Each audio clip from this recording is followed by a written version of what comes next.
everybody, welcome to the second episode of Long Road to IELTS 7 Plus Score. Today's podcast is going to be about 2 times in a row. I've heard a lot of such stories when one week a person gets 7 at speaking and the other week they get 8. Honestly, I don't believe these tales. There is a huge, I'd even say tremendous difference in these bands.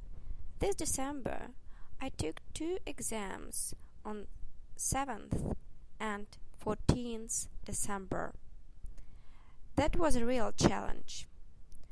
After the last part of the second exam, I already felt like a winner, even though I did not know what my score would be. This was the experiment to support my idea that the overall score should be the same, while minor differences in each section are possible. At the end of this podcast, I will eventually make my suggestions about worthiness of the double try. Eventually, I got my results. First time my overall score was 8, and I got 8.5 in listening, 8.5 reading, 7 writing, and 7.5 speaking. Second time I got, so what do you think? Yeah, 8 overall, with listening 8.5, reading 8.5, writing 7. However, last time my speaking was marked 7. A half of a grade means that the first time I used grammar more accurately, or maybe I used more advanced vocabulary. Who knows? However, I can claim that my pronunciation and fluency couldn't change so quickly. I know several people who tried taking IELTS several months in a row. They were trying. And every month they had the same result, the same outcome. They struggled with the same problems. Their reading or speaking or writing was not good enough. They still were disappointed and they had no powers to continue. So, no significant improvement happened. The exam shows person's real level of English. It is designed to be independent from any circumstances. Now, I want to tell about my experience in more details. 2 times I had totally different 4 parts, different listening, reading, and writing.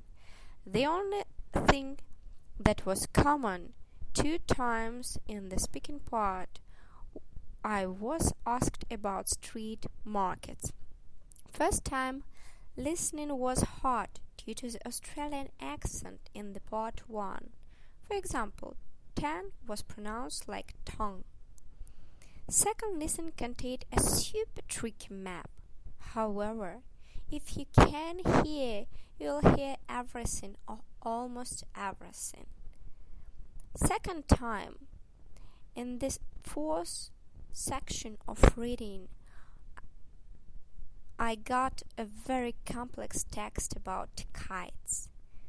I didn't know much about them at all. But even though I had a bathroom break during reading part and eventually I succeeded. Both writing tasks were about teenagers.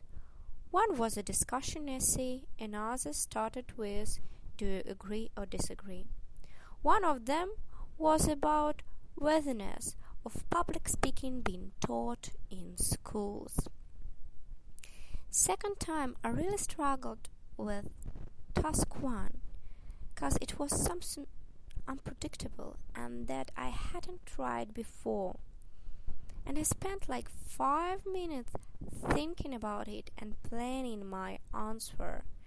For part 1, it is too much time. It's okay if you spend 5 minutes thinking about your plan and what you're going to write in your essay, but it was something that I couldn't do. So that is why I had huge doubts about my writing. However, I succeeded because if you have a skill, you can perform good. Still, I can't explain why the speaking score was different, and I think that maybe the evaluation of this part of the exam is more subjective than IELTS takers suppose. All in all, I have shared my experience, and I hope this information will be helpful for some of you.